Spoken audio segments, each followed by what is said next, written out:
사랑하는 여러분, 오늘은 성가대가 설교의 초입부를 다 이야기를 해줬어요. 예수님께서 승천하시기 전에 제자들에게 이렇게 말씀하셨지 않습니까? 예루살렘을 떠나지 말고 기다리라. 오늘 성가대 가사에 보니까 앞부분에는 계속해서 기다리라 이런 말씀이 나오더라고요. 근데 왜 기다리는 겁니까, 여러분? 예수님께 들은 바 아버지의 약속하신 것을 기다리라는 겁니다. 아버지께서 약속하신 것, 그것이 무엇이겠습니까, 여러분? 바로 성령께서 오시기를 기다리라는 것이지요. 그래서 제자들은 예루살렘에 모여 있었고 마가다락방에 모여 있었던 겁니다. 그곳에서 기도하면서 기다리고 있었고요. 결과적으로는 열흘 동안 이어졌던 그 기도를 통해서 약속하신 성령을 받게 되었던 것이지요.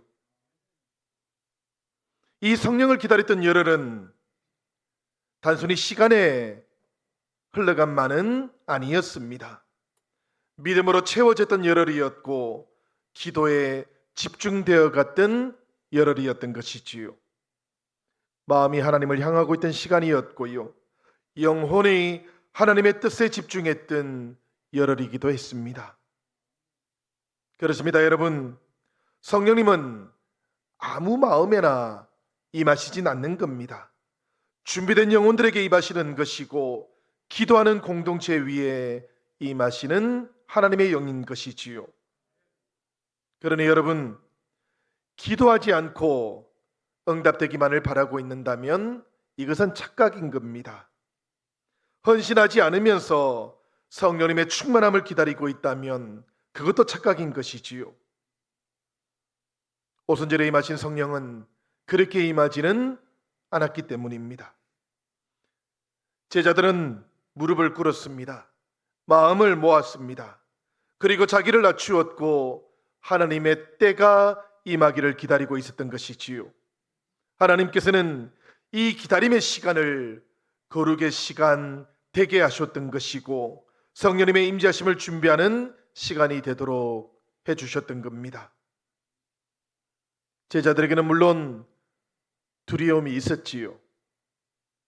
예수님께서는 이미 성천해 버리셨고 세상은 여전히 적대적이었기 때문입니다. 그리고 제자들은 자신을 잘 알고 있었어요. 자신들이 얼마나 연약한지, 잘 흔들리는 존재인지도 이제는 알게 되었던 것이지요. 그러나 그럼에도 불구하고 이 제자들은 기도하기 시작했습니다. 기도했던 이유는 주님의 약속을 붙잡고 싶었기 때문이지요. 사랑하는 성도 여러분, 우리들의 인생 가운데에도 기도하는 동안에도 지체되고 있는 응답이 있다고 한다면 이것을 하나님의 거룩한 시간이 시작되는 신호로 생각을 해보시기를 바랍니다. 그리고 우리들의 인생 가운데에도 이 기도하는 열흘, 이 말씀을 묵상하는 열흘이 함께하기를 바랍니다. 성령께서 바로 그 자리에 임하실 것이고 성령께서 우리들 가운데 충만하게 찾아오실 겁니다. 사도행전 2장 2절을 보니까 성령님의 강림하심은 조용하거나 은근한 일이 아니었습니다. 호련히 하늘로부터 급하고 강한 바람 같은 소리가 있었다 그럽니다. 그리고 이 소리가 제자들이 앉았던 온 집에 가득했다고 합니다. 그 모양이 마치 불의 혀처럼 갈라지는 것들이 제자들 머리에 임하고 있는 것과 같았다, 이렇게 말씀하고 있는 것이지요. 사랑하는 여러분, 바람처럼 불처럼 이라고 성경은 그렇게 말하고 있네요. 이 강림하시는 성령께서는 위로하시고 감싸 주시는 영이시지만 이렇게 위로하고 감싸 주시는 영으로만 임하고 있는 것은 아니라는 뜻입니다. 성령은 때때로 우리들을 이렇게 세우시고 우리의 모든 죄악을 태우시고 그리고 우리들을 되살리시는 영이시기도 한 것이지요. 바람은 보이지 않지만 어떻습니까, 여러분? 우리는 그 힘을 느끼지 않습니까? 조용히 스쳐갈 때도 있지만 이 바람은 때로는 폭풍처럼 우리들에게 찾아오고 우리들의 인생을 흔들어 버리기도 하는 것이지요. 요한복음 3장 8절을 보면 그래서 예수님께서도 성령님의 역사하심에 대해서 이렇게 말씀하셨던 겁니다. 우리 다 같이 한번 읽어보도록 하겠습니다. 바람이 임의로 불매 내가 그 소리는 들어도 어디서 와서 어디로 가는지 알지 못하나니 성령으로 난 사람도 다 그러하니라. 이 말씀은 여러분, 성령께서는 우리들의 계산에 사로잡히지 않는다라는 그런 뜻이에요. 자유롭게 때를 따라서 역사하시는 성령, 이 성령께서 우리들을 찾아와 주시고 우리들의 인생을 때로는 흔들기도 하시고 때로는 하나님 앞에서 새롭고 강하게 세워주기도 하신다는 말씀이지요. 이 바람이 마가 다락방에서 기도하고 있던 제자들, 그 숨어있던 다락방에 임하기 시작했던 겁니다. 그 다락방을 흔들기 시작했어요. 그러자 닫혀있던 창문들이 열렸고 굳게 닫혀 있었던 마음들도 열리기 시작했습니다. 무릎을 꿇고 있었던 제자들, 그 제자들의 영혼을 다시 일으켜 세워주셨던 것이지요. 이것은 여러분, 사람의 말로는 설득할 수 없는 것이지만 우리의 논리로도 풀어줄 수 없는 것이지만 하나님의 능력이 이렇게 바람 가운데 임하고 있었던 겁니다. 사랑하는 여러분, 오늘 말씀을 보니까 성령은 불과 같이 임하기도 하셨다 그래요. 우리가 성경을 보면 이 불이라고 하는 것은 심판의 도구로 자주 사용이 되었습니다. 그렇지만 오늘 말씀 속에서 이 불은 정결케 하는 도구입니다. 불순물을 태워서 없애주는 하나님의 불이었던 것이지요. 예레미야 선지자가 내 마음이 불붙는 것 같아서 골수에 사무치니 답답하여 견딜 수 없습니다 라고 고백할 때 이 예레미야의 마음속에 찾아왔던 불은 하나님께서 그 예레미야의 모든 시대 시간 그 지었던 죄들, 그 모든 것들을 태우시고 새롭게 하는 시간이었던 겁니다. 엘리야 시대에 하늘에서 불이 내려와서 제단을 태웠던 적이 있었는데요. 이때 제단에 임했던 그 불도 하나님의 살아계심을 증거하는 불이었던 것이지요. 오순절 이 마가 다락방에 임했던 불도 그러합니다. 여러분, 심판이 아니고 축복의 불이 임하고 있었던 것이지요. 사람을 죽이는 불이 아니고 정결케 하는 불이 임하고 있었던 것입니다. 하나님께서는 그 불을 제자들의 머리 위에 얹어주셨고 바로 그때 제자들은 죄와 수치, 과거의 실패들이 태워지는 것을 경험할 수 있었던 것입니다. 새로운 사명을 받게 되는 순간이 임하고 있었던 것이지요. 그렇습니다, 여러분. 이 바람과 불, 이 두 가지로 임했던 성령께서는 제자들의 삶을 바꾸셨습니다. 그리고는 이 땅 가운데 교회, 그 교회의 문을 열어주셨던 것이지요. 우리들도 기억하면 좋겠습니다. 성령께서는 믿는 모든 사람들에게 오늘도 임하고 계십니다. 구약 성경에도 보면 성령께서 임하셨어요. 선지자들에게 임하기도 하셨고 사사들에게 임하기도 했습니다. 그렇지만 구약 시대에는 성령이 모든 사람들에게 임하지는 않았어요. 믿는 모든 사람들에게 임했던 것은 이 오순절 마가 다락방에 임하셨던 성령을 통해서였습니다. 그런데 저는 때때로 구약 시대처럼 살아가시는 성도님들을 볼 때가 있습니다. 성령께서 아직도 임하지 않은 것처럼 그렇게 살아가는 성도님들이 계시는 것이지요. 여러분 기억하시기를 바라요. 성령께서는 믿는 모든 사람들에게 임하고 계십니다. 우리가 기억해야 될 것은 이 임하신 성령님을 충만하게 그렇게 체험할 수 있어야 되고 그렇게 받아들여야 하는 것이지요. 마음을 활짝 여시기를 바랍니다. 마가다락방에서 제자들이 무릎을 꿇고 영혼을 꿇고 기도했던 것처럼 우리들의 삶 가운데도 이 기도의 자리가 온전하게 새롭게 회복되어질 수 있으시기를 바랍니다. 4절의 말씀을 보니까 성령의 임재하심이 가지고 온 구체적인 결과가 나오고 있어요. 그들이 다 성령의 충만함을 받고 성령이 말하게 하심을 따라 다른 언어들로 말하기를 시작하니라. 두 가지 핵심적인 성령의 사역이 나오고 있지요. 하나는 성령의 충만케 하시는 역사가 나타나고 있고 또 하나는 성령 안에서 말하게 하시는 역사, 소통케 하시는 역사가 나타나고 있는 겁니다. 여러분, 충만으로 임하시는 성령, 이 성령은 사람의 능력으로 채워지는 게 아닙니다. 사람의 열심으로 채워지는 것도 사실은 아니지 않습니까? 이것은 위로부터 부어지는 하나님의 은혜를 통해서만 채워질 수 있는 겁니다. 그렇기 때문에 성령으로 충만한 사람들은 자신의 경험, 자신의 계획에 의존적이지 않게 되는 것이지요. 그의 생각을 새롭게 하시는 성령의 의존적인 사람, 그의 마음을 흔들고 새롭게 하시는 그 성령님을 의지하는 사람이 되어가는 겁니다. 우리가 에베소서의 말씀을 보면 술 취하지 말라 이는 방탕한 것이니 오직 성령으로 충만함을 받으라는 말씀이 나오고 있는 것을 발견합니다. 이 말씀 속에서 여러분, 우리가 기억해야 하는 것이 하나 있는데요.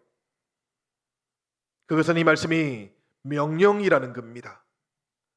이 말씀은 여러 가지 선택 사항들 가운데에서 하나를 선택해 보라는 그런 말씀이 아니에요. 예수님을 그리스도로 따르는 제자라고 한다면 누구든지, 그러니까 오늘 이 자리에서 예배드리고 있는 우리 모든 성도님들 누구든지 이 말씀을 따라야 한다는 것입니다. 그렇게 성령의 충만함을 받으셔야 된다는 그런 뜻이에요. 성도 여러분, 이 성령으로 충만한 삶의 모습은, 신앙의 모습은 그 모습만의 열정으로 나타나는 게 아닙니다. 삶의 방향이, 그 중심이 예수님을 향하고 있어야 되고요. 때로는 교회를 출석하거나 활동이 많다고 해서 성령으로 충만한 것도 아니라고 합니다. 주일 예배를 빠지지 않는다고 해서 성령으로 충만한 것도 아니라고 말씀하고 있어요. 무엇보다도 중요한 것은 하나님 앞에서 정직해야 되는 겁니다. 이것을 꼭 기억하시기를 바라요. 우리가 하나님 앞에서 정직한 마음을 계속해서 지키고 유지할 수 있을 때 바로 그때가 성령께서 우리들에게 충만토록 임하시는 시간이라는 것을요. 그리고 여러분, 성령의 인도하심에 귀도 기울여야 됩니다. 세상의 소리들의 귀를 기울이는 것이 아니고 성령의 인도하심에 우리들의 귀를 기울이면서 살아갈 때 그때 우리들은 주님의 십자가를 함께 따라가는 제자들이 될 수 있는 것이지요. 사랑하는 여러분, 우리들 모두가 성령으로 충만한 성도님들이 되시기를 바랍니다. 우리의 신앙이 그렇게 새로워질 수 있기를 바랍니다. 우리의 가정이 살아나고 우리의 교회가 성령으로 충만한 교회가 되기를 바랍니다. 우리 교회가 그렇게 성령으로 충만해야지만 여러분, 그래야지만 우리가 있는 이 도시가 살아날 수 있기 때문입니다. 이 나라가 살아나고 민족이 변화되어질 수 있기 때문이에요. 두 번째로 보니까 성령께서 말하게 하심을 따라서 말을 한다는 것, 이것은 우리들이 말하고 있는 언어가 성령의 근위 속에 성령의 능력 아래 사용된다는 그런 뜻입니다. 말이라고 하는 것은 여러분 능력을 가지고 있지 않습니까? 예수님의 말씀이 능력을 가지고 있었고요. 하나님의 말씀이 능력을 가지고 있었습니다. 우리들의 말도 서로에게는 능력처럼 역사를 하는 겁니다. 때로는 살리기도 하고 때로는 죽이기도 하지요. 잠언 18장 21절은 그래서 이렇게 말씀하고 있는 겁니다. 죽고 사는 것이 혀의 힘에 달렸나니 혀를 쓰기 좋아하는 자는 혀의 열매를 먹으리라. 여러분, 성령께서 우리들의 입술을 주장하기 시작하실 때 바로 그때가 우리의 말이 자기 중심적인 말 되기를 멈추는 순간입니다. 거짓과 정죄, 욕설과 비방의 언어 대신에 복음의 언어를 말할 수 있는 시간이기도 해요. 그런 때가 되어야 우리들은 생명을 전하고 위로를 권하는 말을 할 수가 있는 겁니다. 사도행전 2장 6절부터 8절까지의 말씀을 보니까 오순절 성령 강림의 때에 제자들도 자기의 언어가 아니고 각기 다른 말로 하나님의 말씀을 전하기 시작했다 그래요. 이 말들은 제자들이 이전에 배웠던 말이 아닙니다, 여러분. 성령께서 제자들의 혀를 주장하고 계셨던 것이고, 그래서 듣는 모든 사람들이 자기들 고향의 방언으로 하나님의 큰 일을 들을 수 있게 되었던 것이지요. 성령께서 임하시자 말의 기적이 나타나기 시작했던 것이고, 복음이 장벽을 뛰어넘는 역사하심이 나타날 수 있게 되었던 겁니다. 사랑하는 여러분, 성령은 이렇게 닫힌 문을 열게 하는 능력으로 우리 가운데 임하고 계십니다. 성령께서는 우리의 닫힌 가정과 닫혀버린 담장도 뛰어넘어서 상처 입은 영혼들에게 복음이 가서 닿게 하는 능력으로도 우리들 가운데 찾아와 주고 계신 것을 믿으시기를 바랍니다. 이 성령께서 우리들에게도 사명을 맡겨주셨지요. 우리들의 말이 성령님의 감동이 함께하는 말이 될 수 있도록 그렇게 우리들을 지켜주시고 인도해 주셨던 것입니다. 그러니 여러분, 이 성령님의 감동 그 안에서 우리가 말할 수 없다면 우리의 말은 어떻게 달라져 버리겠습니까? 금방이라도 세상의 말을 할 수밖에 없는 것이겠지요. 그리고 나면 우리에게는 육체의 말만 남게 될 것이고 자기 중심적인 말만 남아 있게 되고 말 겁니다. 그러니 여러분, 성령의 충만함을 받으시기를 바랍니다. 이 성령의 충만함을 통해서 우리의 가정, 우리의 자녀들을 돌아보시고 그 자녀들을 세우시는 말씀들을 해주시기를 바랍니다. 특별히 우리 부부들께서는 배우자들을 서로 세우시는 말씀들을 해주시기를 부탁합니다. 그렇게 우리들 안에 정죄함 대신에 용서가 터져나오는 언어가 우리의 말이 되게 해주셔서 우리의 말이 성령에 사로잡힌 말씀이 될 수 있으시기를 부탁드립니다. 이것이 바로 여러분, 성경이 우리에게 말씀하고 있는 새로운 언어예요. 우리가 새 찬양을 하고 새 언어를 말한다 라고 할 때 그 새로운 언어가 바로 이 언어인 겁니다. 성령님 안에서 주어지는 이 새로운 언어를 통해서 우리들 모두의 말과 혀가 성령님께 사로잡히는 그 은혜를 온전하게 누려 가시기를 축복합니다. 여러분, 우리가 성령 강림절이 되면 창세기 11장에 나오는 바벨탑 이야기를 함께 하지요. 이 바벨탑 사건하고 오순절 성령 강림 사건은 다른 사건처럼 보이지만 사실은 같은 사건에 대한 두 가지 서로 다른 기록인 겁니다. 창세기 11장 4절을 보니까 사람들이 같은 언어를 가지고 있었어요. 같은 언어를 가지고 있으니까 서로 의논을 해가지고 성읍과 탑을 하늘에까지 닿게 해보자, 우리가 흩어지지 않게 해보자, 이렇게 의논하기 시작했던 겁니다. 이 말은 여러분, 하나님을 예배하자는 말이 아닙니다. 사람들 그 자신을 높여보자라는 그런 뜻이었던 것이지요. 그렇게 해서라도 흩어짐을 면해보고 그렇게 근력을 쌓아가 보자라는 그런 뜻이었던 겁니다. 하나님께서는 그들의 교만을 꺾으시기 위해서 오늘을 혼잡하게 만드셨던 거예요. 그러자 사람들은 흩어져 버렸던 것이지요. 그런데 여러분, 이 오순절날 이 마가다락방에서 성령께서 임하기 시작하시자 흩어졌던 사람들 그 사이의 언어들이 하나가 될 수 있었던 것입니다. 제자들은 성령 충만해져서 각국의 방언들로 말하기 시작했고, 예루살렘에 모여있던 여러 나라 사람들이 각자 자기들의 언어로 하나님의 큰 일을 듣기 시작했던 것이지요. 성령이 임하시자 바벨에서 끊어지기 시작했던 언어가 회복되기 시작했고, 사람들, 흩어져 있던 사람들이 복음으로 하나 되는 역사가 나타나기 시작했던 겁니다. 여러분, 저는 이 말씀을 묵상하는 동안 오늘 우리들은 어디로 가고 있는지를 되돌아보았어요. 우리들이 지금 성령의 충만함을 향해서 나아가고 있는지, 아니면 바벨의 모습으로 흘러가고 있는지를 되돌아보게 되었습니다. 여러분들도 이 시간 생각해 보시기를 바라요. 내 인생은 어디를 향해서 흘러가고 있는가? 자녀들과 부모님의 말이 통하지 않는 시대라고들 합니다. 세대 간의 단절도 심해지는 시대라고들 합니다. 이해하지 못하는 사람들 사이의 갈등이 계속해서 발생하고 있는 시대라고도 말하고 있습니다. 여러분, 이런 시대 한가운데에서 우리들은 무엇을 바라보고 무엇을 향해 나아가고 계신지요? 성령의 충만함을 입으시기 바랍니다.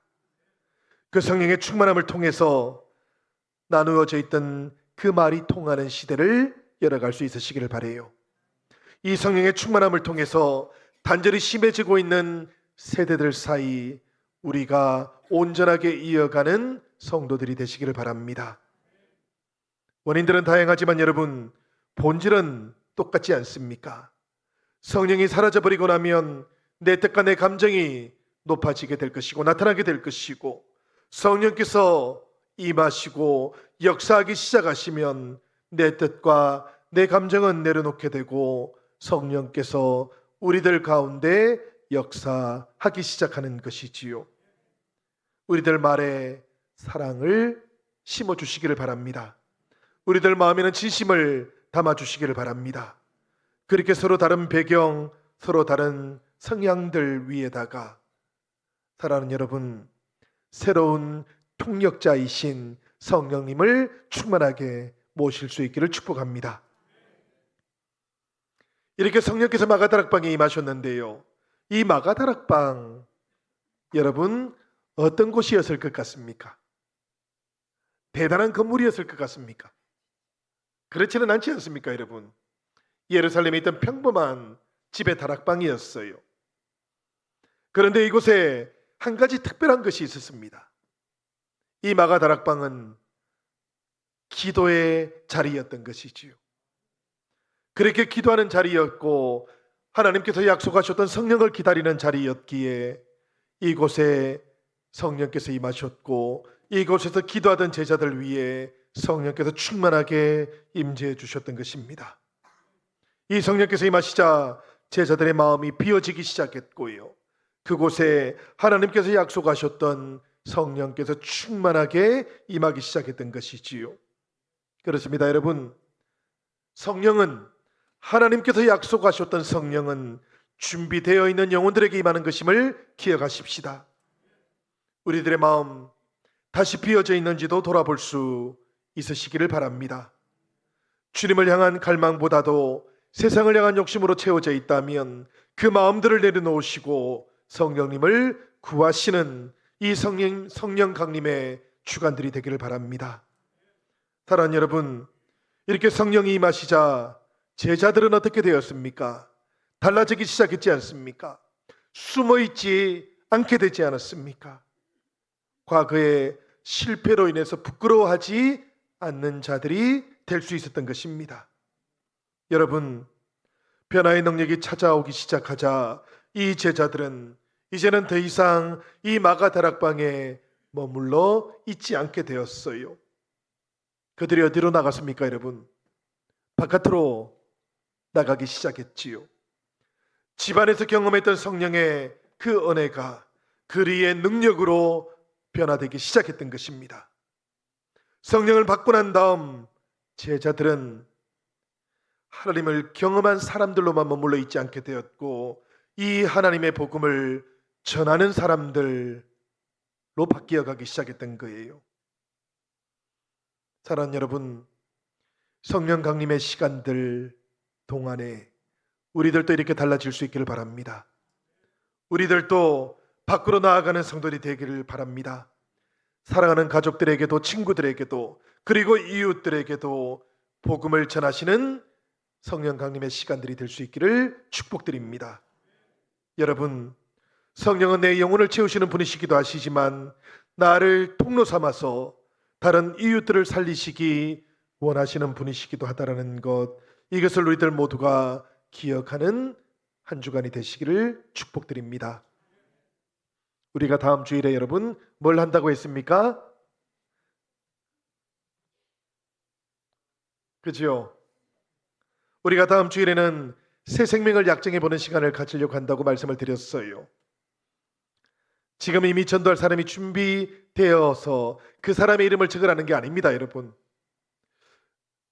평소에 가까이 지냈는데 살펴보니까 교회 이야기, 복음 이야기 한 번도 안 한 사람이 있다면 그 사람의 이름을 적어달라는 겁니다. 그리고는 우리가 함께 기도하자는 것이지요. 그리고 성령께서 임하시기를 함께 기도하자는 겁니다. 저는 우리가 기억하는 이름들, 그 이름들 위에 성령께서 충만하게 임하시기를 기도합니다. 불처럼 임하시고 바람처럼 임하시는 성령님, 우리가 의지하면서 마가다락방이 오늘 우리들의 다락방이 될 수 있기를 기도합니다. 성도 여러분, 성령의 불꽃은 나를 통해서 우리의 가정으로 전해지는 겁니다. 이 성령의 불꽃은 우리들을 통해서 지역으로 번져가는 것입니다. 그리고 이 성령의 불꽃은 우리 교회를 통해서 땅끝까지 온전하게 전해져 가는 것이라는 것을 우리들 모두가 기억하시고, 우리 함께 영혼을 살리는 이 거룩한 일에 함께 참여하는 영신의 모든 가족들이 되시기를 우리 주님의 이름으로 간절히 축복하며 축원드립니다.